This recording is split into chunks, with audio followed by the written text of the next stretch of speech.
पहले मानस आपके पास आते हुए जरा समझना चाहूंगी, क्योंकि आज एक और अभियान की शुरुआत देखा जाए तो विश्वकर्मा योजना यहां पर ओबीसी को साधने के लिए, जनमन योजना की आज पहली इंस्टॉलमेंट आदिवासी वर्ग को साधने के लिए, अब अल्पसंख्यक वर्ग के लिए ये मोदी भाईजान, इस कार्यक्रम की आज से शुरुआत। ये अभियान शुरू हो रहा है मुस्लिम वर्ग को अपने साथ और लाने के लिए। 2019 की सफलता, ट्रिपल तलाक के बाद मुस्लिमों का साथ, वो नहीं कोई भूल सकता। अब इसी अभियान को आगे बढ़ाते हुए आज से ये मोदी भाईजान, ये कार्यक्रम की शुरुआत, क्या यही मकसद माना जाए?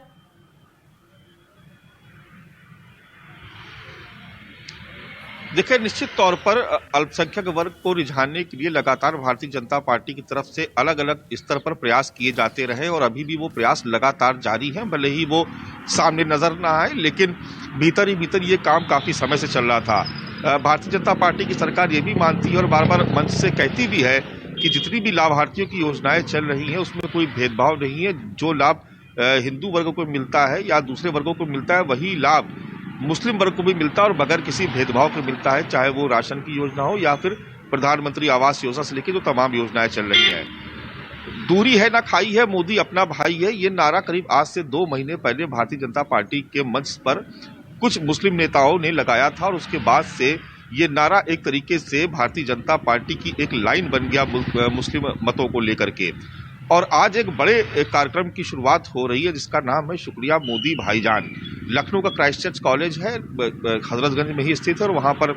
इस कार्यक्रम का आज आयोजन किया गया, जिसमें शाहनवाज हुसैन से लेकर के उत्तर प्रदेश के जो मंत्री है दानिश आजाद,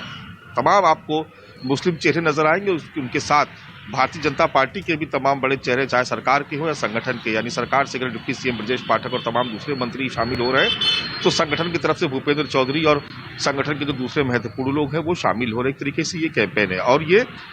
कहा जा रहा है कि चाहे वो ट्रिपल तलाक का मसला रहा हो या फिर लाभार्थी योजना, जो अलग अलग योजनाएं चल रही हैं उनको लाभ दिलाने का मसला रहा हो, भारतीय जनता पार्टी की सरकार ने या संगठन के लोगों ने बगैर किसी भेदभाव के लाभार्थियों को उसका लाभ पहुंचाया है। और अगर कहीं कोई दिक्कत हुई है तो लगातार जो विकसित भारत संकल्प यात्रा चल रही है उस दौरान लाभार्थियों से संवाद करके, और उसको ये भी कहा जा रहा है अगर कोई लाभार्थी जो पात्र है वो वंचित रहेगा तो उसको भी जोड़ने का काम संगठन की तरफ से करवाया जा रहा है और उसमें एक बड़ी आबादी मुस्लिमों की है। तो मुस्लिम महिलाओं के वोट बैंक पर तो पहले ही भारतीय जनता पार्टी अपनी दावेदारी करती रही है और उसका कुछ हिस्सा मिलता भी रहा है उसको, लेकिन पिछले कुछ समय से हम देख रहे हैं जो पैटर्न चल रहा है और जिसका एक बड़ा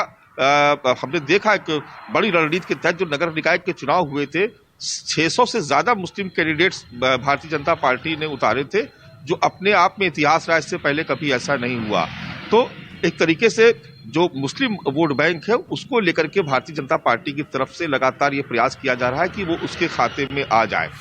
और देखिए, ये एक रणनीति का हिस्सा भी है। अगर समाजवादी पार्टी पिछड़ा दलित अल्पसंख्यक कह करके अगर उसको लगता है कि वो भारतीय जनता पार्टी के वोट बैंक में सेंधमारी कर सकती है, तो भारतीय जनता पार्टी इस बात को लेकर बहुत मुतमईन है कि जिस तरीके से वो काम कर रही है, खास तौर से जो माहौल इस समय देश में बना हुआ है अयोध्या को लेकर के, तो उसके हिंदुत्व के छतरी के नीचे तमाम जातियां एक साथ समाहित हो जाएंगी। तो अब उसके पास उसकी निगाह उस वोट बैंक पर है जो उसके पास नहीं था या जिसको अपने साथ जोड़ने के लिए वो प्रयास कर रही थी। और ये प्रयास लगातार जारी है और उसी की एक कड़ी है जब आज हम देख रहे हैं कि लखनऊ में शुक्रिया मोदी भाईजान करके एक कार्यक्रम का आयोजन किया जा रहा है। इसके बाद इसका एक्सटेंशन भी आगे होगा, इसका विस्तार होगा और ये तमाम जिलों में ये कार्यक्रम किए जाएंगे। और इसके अलावा जो अल्पसंख्यक विंग है, जो माइनॉरिटी सेल है भारतीय जनता पार्टी का, वो लगातार पहले से काम करता आ रहा है इस पर और वो तमाम जिलों में उनके कार्यक्रम हो चुके हैं, छोटे छोटे संवाद हो चुके हैं।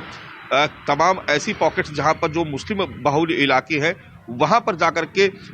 जो पार्टी के नेता है, कार्यकर्ता है, जो माइनॉरिटी सेल से आते हैं, वो कन्विंस कर रहे हैं इस बात को लेकर के मुस्लिमों के बीच में जाकर के कि अभी तक जो कुछ भी आपके साथ हुआ दरअसल वो एक वोट बैंक की पॉलिटिक्स थी, लेकिन भारतीय जनता पार्टी की सरकार ने कोई भेदभाव नहीं किया और तमाम सारी योजनाएं